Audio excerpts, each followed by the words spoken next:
الفاتحة.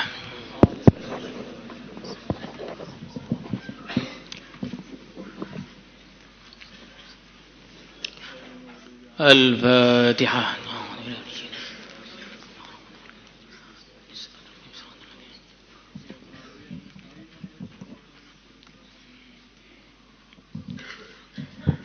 الفاتحة.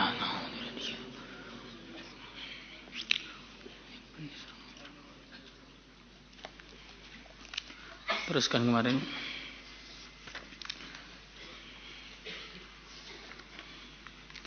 (208) atau 206.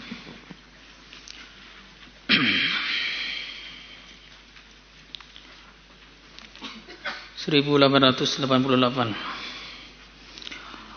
عن أبي بسم الله الرحمن الرحيم وعن أبي هريرة رضي الله تعالى عنه قال قلت يا رسول الله صلى الله عليه وسلم من أسعد الناس بشفاعتك يوم القيامة. Man, siapakah as'adun nasi, paling beruntungnya manusia, bisyafa'atika, dengan syafaat engkau, yaumal qiyamati, pada hari kiamat. Qala Rasulullah sallallahu alaihi wasallam, laqad dhanantu, sungguh aku telah menyangka, ya Aba Hurairah, wahai Abu Hurairah, Allah yas'alani, untuk tidak bertanya kepada aku, an hadal hadisi, dari hadis ini, ahadun, seorang pun, awwala minka, yang lebih dahulu daripada engkau. Lima ra'aitu, karena aku melihat, min hirsika, dari keinginan kuatmu untuk mencari alal hadisi, atas hadis. Di sini Sayyidina Abu Hurairah radhiyallahu taala anhu bertanya, siapa yang paling beruntung dengan syafaatmu pada hari kiamat ya Rasulullah sallallahu alaihi wasallam. Maka Nabi tidak langsung menjawabnya, tapi Nabi langsung memberitahu, sungguh aku telah menyangka, wahai Abu Hurairah, bahwa tidak ada orang yang akan bertanya masalah ini lebih dulu daripada kamu, karena saya lihat kamu ini seneng betul dengan hadis. Dari sini kita bisa ambil pelajaran. Apa pelajarannya? Pelajarannya, apa yang akan terjadi di masa depan itu bisa kita lihat dari amalan kita sekarang ini. Ini bukan ramalan, tapi ini sesuai dengan hadis, kullun muyassarun lima khuliqalah. Jadi kalau kita pengen tahu nanti ke depannya mau jadi apa, ya lihat sekarang ini kita ngapain. Kalau pengen tahu nanti jadi orang berguna atau tidak berguna, lihatlah sekarang tindakan kita. Apakah tindakan yang berguna atau tindakan yang tidak berguna? Mau jadi orang yang bermanfaat atau tidak bermanfaat? Ya, kita lihat sekarang apa yang kita lakukan, apakah yang kita lakukan bermanfaat atau tidak bermanfaat. Nanti ke depan itu bisa jadi ahli ilmu atau tidak jadi ahli ilmu. Ya, kita lihat sekarang ini senang atau tidak dengan ilmu. Kalau pengen lihat bisa hafid Quran atau tidak, ya dilihat Qurannya itu selalu dihafalkan atau selalu masuk lelang. Jadi apa yang akan terjadi ke depan itu bisa kita lihat dari apa yang kita lakukan sekarang. Kalau kita ini hari-hari belajar ilmu agama dengan sungguh-sungguh, ikhlas karena Allah, semangat, ya insya Allah kita akan jadi ulama-ulama besar yang menyampaikan agama ke seluruh dunia. Kalau kita ini hari-hari megang tasbih, wiritan terus, sholat sunnah itu rajin, qobliyah ba'diyah, tanpa disuruh ya qobliyah ba'diyah, utuh berdiri, bukan setengah berdiri, setengah duduk atau duduk semua. Maka insya Allah suatu hari akan jadi orang yang muqarrab kepada Allah. Kalau hari-hari kita ini selalu berdoa, maka ya insya Allah akan jadi orang-orang yang makbul doanya. Kalau hari-hari kita ini memperjuangkan agama, insya Allah akan jadi orang yang jadi asbab hidayah. Kalau hari-hari kita ini sedekah, insya Allah berarti harta kita akan dibarakahi oleh Allah. Kalau hari-hari kita ini menyampaikan ilmu, ya insya Allah berarti ilmu kita akan dikasih jadi ilmu yang bermanfaat oleh Allah Subhanahu Wa Taala. Tapi naudzubillah, tsumma naudzubillah. Kalau hari-hari ngantuk saja, maka ya kedepannya itu jadi orang yang kalaupun ngomong ya ditinggal tidur orang. Kalau hari-hari main HP saja, ya besarnya paling jadi pro player Mobile Legends gitu aja. Kalau hari-hari main lato-lato, depannya mau jadi apa? Kalau hari-hari kita ini kita isi dengan perkara yang lalai, ya maka kedepannya juga akan menjadi orang yang dilalaikan. Kalau hari-hari kita ini, naudzubillah, kita isi dengan kemaksiatan, ya masa depan berarti akan menjadi masa depan yang suram. Karena ketaatan adalah bekal terbaik untuk masa depan. Karena kemaksiatan akan menjadi bekal yang terburuk untuk masa depan.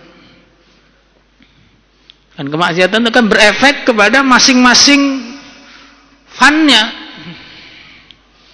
Kalau maksiatnya ketika ngaji, ya nanti ke depannya ngajinya nggak akan beres. Kalau maksiatnya urusan harta, nanti hartanya sampai ke depan nggak pernah halal, nggak pernah barokah. Kalau maksiatnya pacaran, ya nanti istrinya nggak bakal solehah. Dan anak-anaknya juga otomatis. Kalau suaminya nggak soleh, istri nggak solehah, anak soleh itu keluar dari mana? Mau download, nggak bisa. Jadi ini masa depan kita ini bisa kita lihat dari apa yang kita lakukan sekarang ini.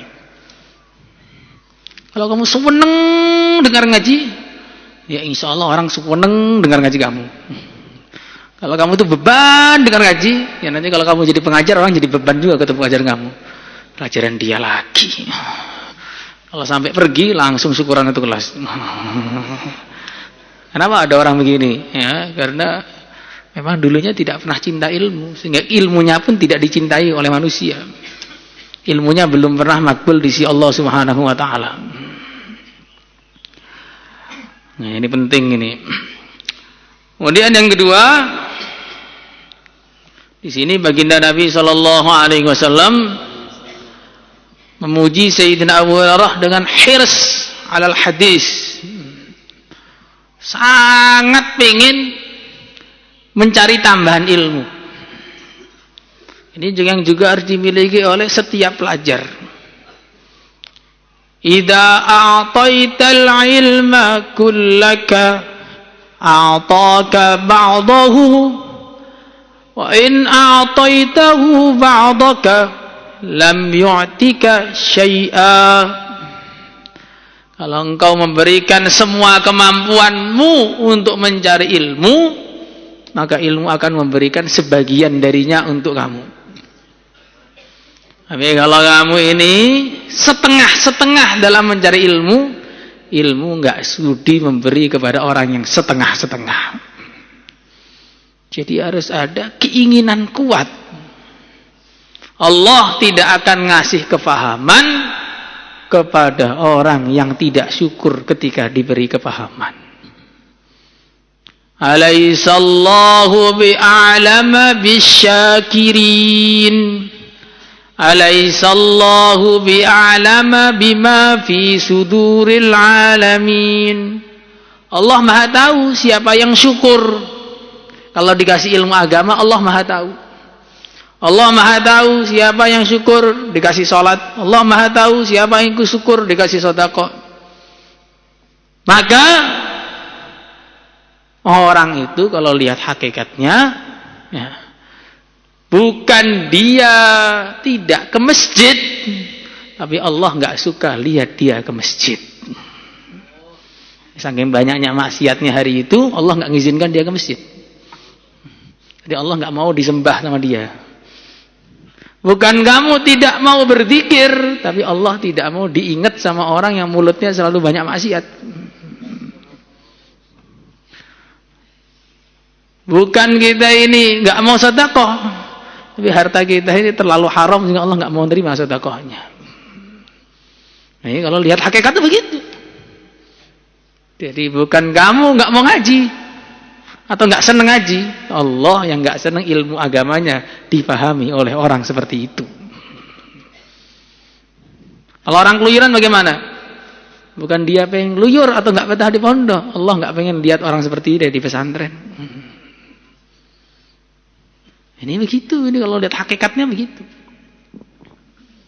Makanya kita ini diseleksi oleh Allah 24 jam. Penyeleksian itu 24 jam. Contoh mudahnya ya. Orang duduk ngaji itu diseleksi. Yang sangat buruk tidak diizinkan untuk duduk ngaji. Sudah duduk ngaji diseleksi lagi. Yang masih ada yang nggak ditobati, nggak bawa kitab. Sudah bawa kitab, masih diseleksi lagi. Yang masih ada sesuatu yang nggak ditobati, nanti salah halaman. Sudah tepat halamannya, masih diseleksi lagi. Yang ada sesuatu yang nggak ditobati, nanti nggak bisa nulis, bingung yang mau ditulis apa. Ini semua, ini bukan hanya ngaji di sini aja, semua pagi, siang, malam sama. Nanti sudah tahu apa yang ditulis, masih diseleksi lagi. Yakin atau tidak dengan apa yang disampaikan. Sudah yakin, masih ada seleksi lagi. Mau nggak mengamalkan apa yang disampaikan? Sudah mengamalkan, masih diseleksi lagi. Ikhlas atau tidak dalam mengamalkannya. Sudah ikhlas, masih diseleksi lagi. Istiqomah atau tidak seperti itu. Jadi penyeleksian itu 24 jam dari Allah Subhanahu wa taala kepada hambanya. Maka kalau kita pikirannya seperti itu, mau berhenti amal harusnya takut. Loh, saya kok nggak mau sholat ke masjid ini? Dosa apa saya hari ini? Kok nggak diizinkan oleh Allah sholat ke masjid? Oke, ujaran menjelaskan, jangan pernah tanya mau ke masjid atau tidak. Tanyalah diizinkan oleh Allah ke masjid atau tidak hari ini. Jangan pernah tanya mau zikir atau tidak, tapi tanyalah diizinkan oleh Allah zikir atau tidak hari ini. Jangan pernah tanya mau sedekah atau tidak, tapi diizinkan sedekah atau tidak oleh Allah hari ini. Jangan pernah tanya mau tahassus atau tidak, diizinkan tahassus atau tidak oleh Allah. Nah, kalau dulunya sudah di belakang bagaimana? La ilaha illallah. Al-hirs. Jadi kepada ilmu itu harus sangat pengin untuk mendapatkannya. Ketika kamu sangat pengin untuk mendapatkannya, maka Allah akan membuka keran-keran kefahaman kepada kamu.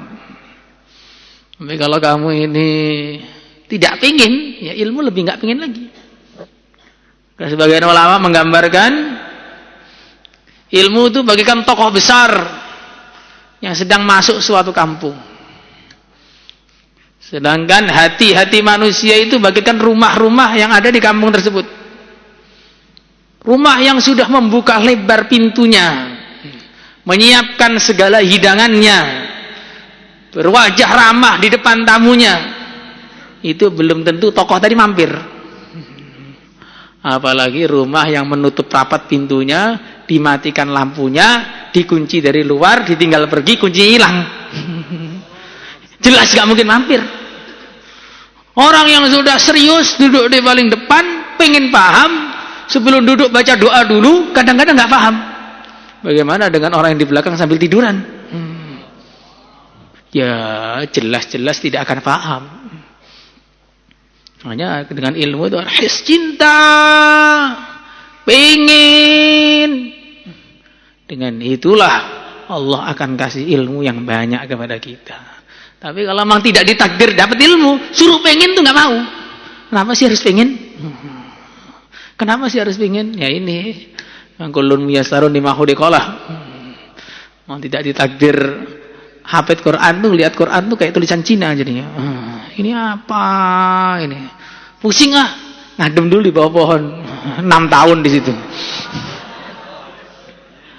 La ilaha illallah. Kemudian di sini ada pertanyaan dari Sayyidina Abu Hurairah. Beliau sangat sering tanya. Maka bertanya itu juga kunci keberhasilan seorang santri. Al-ilmu khazainu wa miftahuha as-su'al. Ilmu itu adalah gudang-gudang dan kuncinya adalah bertanya. Maka Sayyidina Abdullah bin Abbas radhiyallahu ta'ala anhu mengatakan, aku mendapatkan ilmu dengan sebab qalbun aqul, lisanun sa'ul, kafun badhul. Aku mendapatkan ilmu dengan sebab akal saya ini saya usahakan untuk selalu memahami. Lisanun sa'ul, lisan saya ini suka bertanya. Kalau nggak paham itu tanya. Bukan seperti sebagian orang, paham insyaallah, pokoknya yang penting nggih biar cepat selesai. Paham insyaallah, nggih, coba apa tadi? Begitu jadi. Banyak sekali karena dia sendiri bilang nggih itu nggak paham. Nggih itu artinya apa juga nggak paham.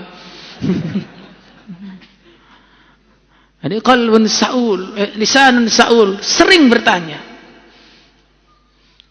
Tapi jangan banyak bertanya. Kalau banyak bertanya juga nggak bagus.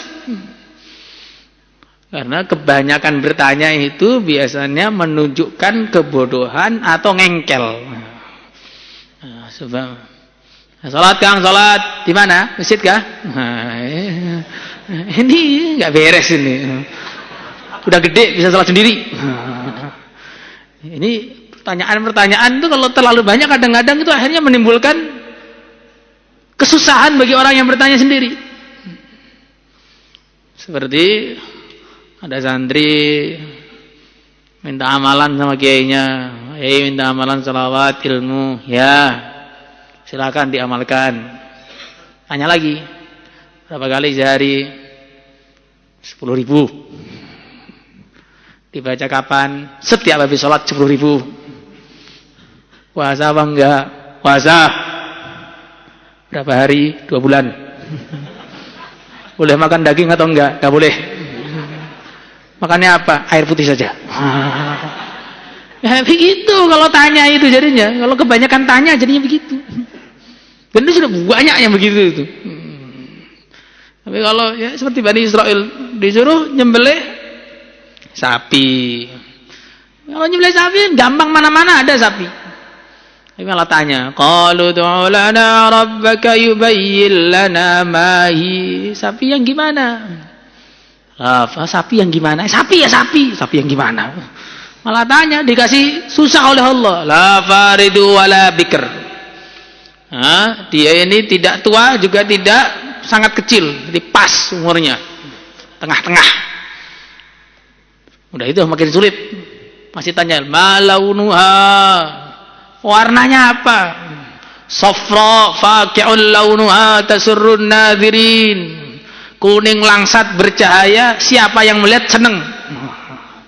Tambah susah lagi, sapi rata-rata kan hitam. Kalau enggak hitam putih belang. Kuning langsat bercahaya ini bagaimana? Masih enggak kapok-kapok. Tanya lagi, innal baqara tasyabaha alaina. Tambahi lagi persyaratannya oleh Allah. La dalulung tutirul arda wa la taskil hars. Enggak pernah dipakai bajak sawah, enggak pernah digunakan untuk mengairi sungai, mengairi air. Kok mengairi air? Nah, mengairilah pokoknya apa aja yang diairi terserah. Nah, mengairi tumbuh-tumbuhan.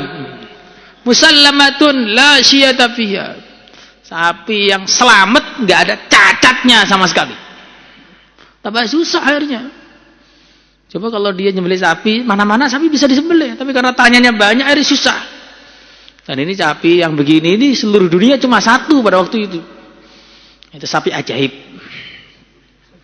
Yang mana sapi itu warisannya seorang yang soleh kepada anaknya. yang dibiarkan, digembalakan di tengah hutan. Kemudian setelah orang tuanya mati, ibunya ngasih tahu kepada anaknya, itu ayah kamu wariskan sapi, tinggal di hutan sana. Itu nanti bisa kau manfaatkan. Tapi manggilnya sapi ini beda, enggak seperti sapi-sapi umum. Kamu harus doa bismi ilahi Ibrahim wa Ismail wa Ishaq wa Yaqub. Sapi datanglah. Nanti kalau begitu datang, kalau enggak begitu enggak bakal datang. Ada sampai tengah hutan, dia teriak bismi ilahi Ibrahim wa Ismail wa Ishaq wa Yaqub. Sapi sini. Langsung datang sapinya. Oh, cerah terang. Lebih glowing daripada kebanyakan orang. Nah, kan kuning bercahaya, kan nggak semua begitu. Akhirnya setelah sapinya mendekat, sapinya bilang, dengan izin Allah bisa ngomong, makanya ajaib saya bilang. Pemuda, naik saja di sini, lebih cepat sampai rumah daripada nuntun saya. Nah, pemuda ini orangnya taat, nggak suka banyak ijtihad. Nah, orang itu kadang-kadang suka istihad nggak bener gitu. Pemuda itu bilang, ibu saya nggak nyuruh kok untuk dinaiki, nyuruhnya ditarik begini. Maka sapi tadi bilang, demi Allah, kalau kamu sampai naik tadi saya akan lari dan kamu nggak akan bisa nangkep saya selama-lamanya. Nah, sapi ini juga ngetes juga, lebih ganas daripada pengetes ujian. Akhirnya pulang bawa sapinya. Makanya ibunya bilang, ini sapi ini jual saja dengan harga 3 dinar. Kalau ada yang membeli harus dengan musyawarah dengan saya, dengan persetujuan saya. Berangkat ke pasar, di tengah perjalanan dicegat oleh seseorang.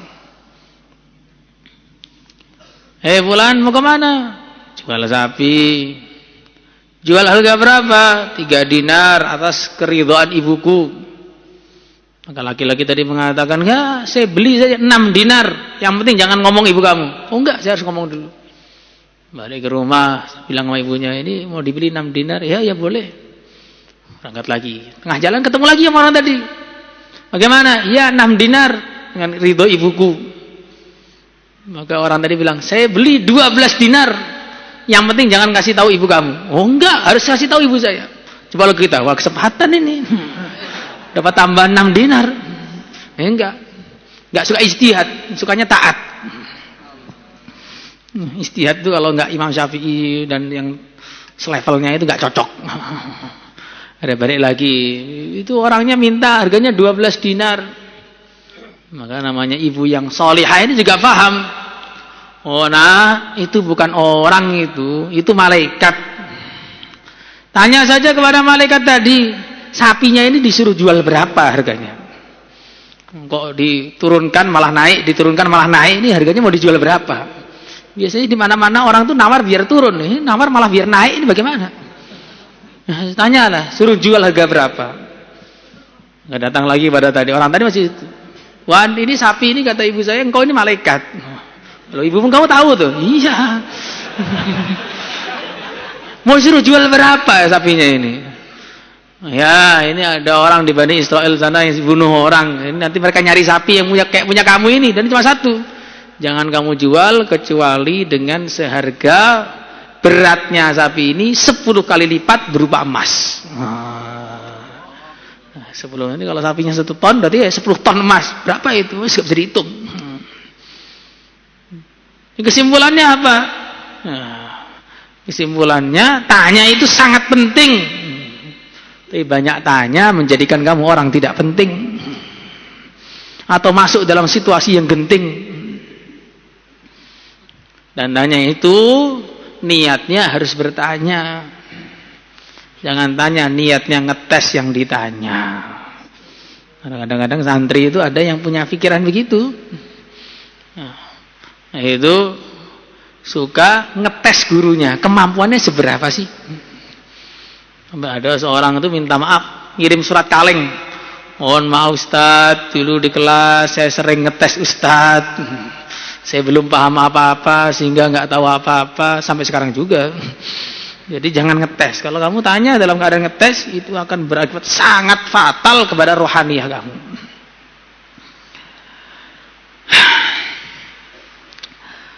Maka kemudian Nabi menjawab, as'adun nasi bi syafaati yaumal qiyamati man qala la ilaha illallah. Orang yang paling beruntung, paling bergembira dengan syafaatku pada hari kiamat adalah orang yang meyakini kalimat la ilaha illallah. Kenapa as'ad? Nah, paling beruntung karena semua orang itu dapat syafaatnya Nabi di akhirat. Sampai orang kafir pun dapat syafaatnya Nabi ketika di padang mahsyar. Ketika Allah membiarkan mereka tidak dihukumi 50.000 tahun dibiarkan, maka akhirnya disyafaati oleh Nabi sehingga jadi dihisab. Semua orang dapat syafaatnya baginda Rasulullah sallallahu alaihi wasallam. Tapi yang paling beruntung itu adalah orang yang mati dalam keadaan membawa la ilaha illallah. Maka kita ulang-ulang kalimat ini biar menancap dalam hati kita sampai mati bisa mengucapkan kalimat la ilaha illallah. Dan syafaat itu bertingkat-tingkat. Syafaat itu bertingkat-tingkat. Ada syafaat untuk menaikkan derajat. Jadi sudah di surga dia, aslinya bawah, disyafaati oleh orang tuanya atau gurunya atau temannya, naik derajatnya. Yang bawah jadi naik ke atas. Ada yang disyafaati yang aslinya masuk surga dengan hisab, jadi masuk surga tanpa hisab. Ada yang disyafaati aslinya mau masuk neraka, disyafaati jadi nggak jadi masuk neraka. Ada yang disyafaati aslinya di nerakanya lama, dikorting hukumannya. Ada yang disyafaati yang aslinya nerakanya bawah jadi neraka atas, tapi nggak keluar. Itu Abu Thalib. Dan hadis Sahih Muslim, kita juga di Bukhari ada. Nah, jadi orang kafir di neraka itu bisa mendapatkan manfaat dari amal mereka, tetapi manfaat yang tidak mengeluarkan mereka dari neraka, sehingga itu manfaatnya jadi seakan-akan tidak ada manfaat. Karena manfaat yang utama dari amal itu mengeluarkan seseorang dari neraka, memasukkan dia ke surga.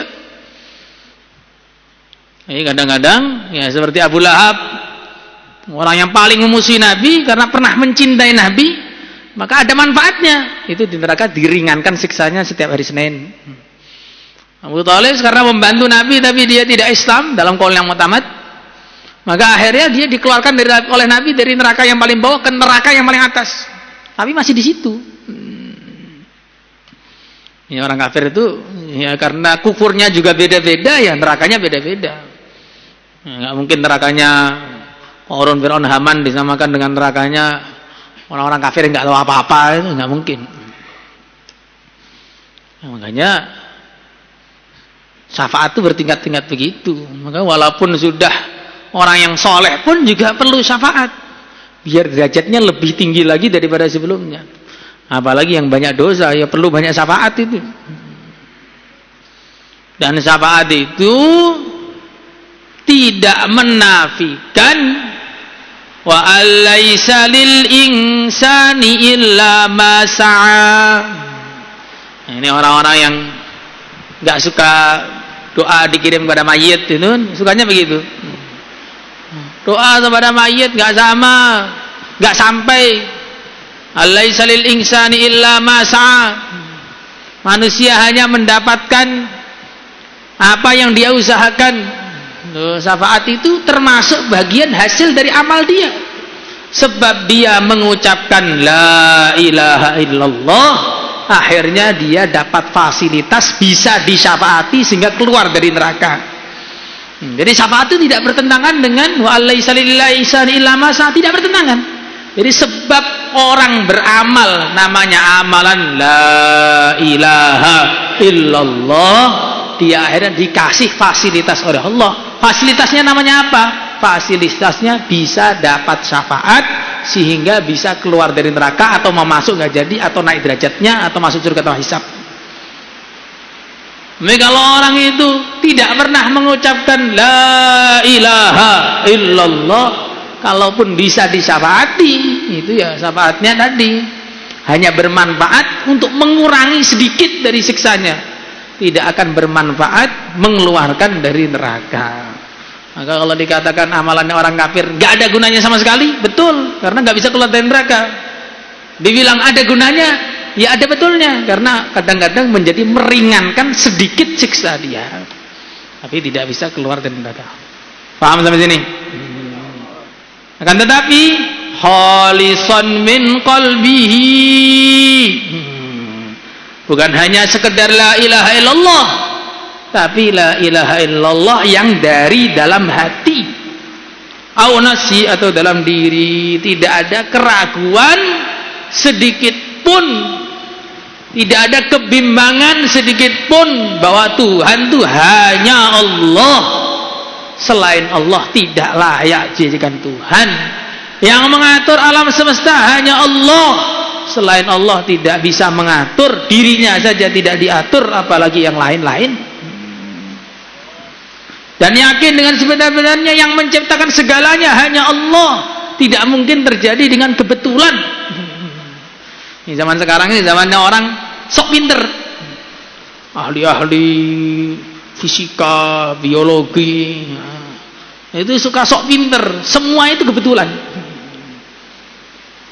Ada yang bilang katanya ikan paus itu aslinya hewan darat, karena jalan-jalan ke laut kakinya berubah punya jadi sirip. Ada hewan laut bosan di laut naik ke darat, lama-lama punya kaki. Lah kok sekarang ikan dinaikkan ke darat dan malah mati, bukan punya kaki. Pokoknya itu semua kebetulan kata mereka. Ini kebetulan, itu kebetulan. Kebetulan kok matahari tiap hari dari timur terus ke barat, timur ke barat, kok nggak pernah jatuhin kepala kamu, itu loh kebetulan. Maka orang-orang yang mengatakan kebetulan itu saking tidak berpikirnya, saking tidak berpikir. Maka ada orang ateis. Pada zamannya Al-Imam Abu Hanifah radhiyallahu ta'ala anhu nantang debat Imam Abu Hanifah. Tunjukkan kepada saya bahwa dunia itu diciptakan. Akan saya tunjukkan bahwa dunia ini semuanya kebetulan. Ada debat di samping sungai. Nah, sungainya ini besar. Orang sudah ngumpul semua, janjian jam sekian. Anggap saja jam 9. Maka jam 9 tepat sudah ramai. Dia nunggu-nunggu, mana Imam Abu Hanifah ini nggak datang-datang. Ini bukan Imam Abu Hanifah suka telat, bukan. Tapi nanti jadi dalil. Imam Abu Hanifah aja telat, masa saya enggak. Repot begini. Nah, ini telatnya ada tujuan yang syar'i. Nanti ada tujuan juga, nanti kamu juga, wah saya telatnya ada tujuan nih, makan nasi goreng di Arafat. Akhirnya setelah ditunggu setengah jam atau berapa menit, beliau Muhammad Hanifah datang dengan naik sampan. Orang ateis ini bilang, kamu ini imamul muslimin nggak berani debat sama saya, fix no debat, kamu ini takut sama saya. Akhirnya Muhammad Hanifah bilang, tenang dulu, saya ini aslinya mau datang tepat waktu, cuman saya di pinggir sungai sana nggak ada sampan. Tengah-tengah saya diam, tiba-tiba ada pohon jatuh. Lah kebetulan terbelah jadi 2. Kebetulan ada gergaji di situ yang membersihkan dahan-dahannya. Kebetulan ada paku-paku yang ada di situ gerak sendiri nancep. Nah, kebetulan ada kain yang menjadi layar. Akhirnya saya di sini. Maka orang ateis jadi marah. Ya nggak mungkin ada kebetulan seperti itu. Mana ada kapal terjadi kebetulan. Dah selesai 1-0. Kapal kecil saja terjadi kebetulan nggak mungkin. Bagaimana alam semesta bisa terjadi dengan kebetulan? La ilaha illallah. Salatullah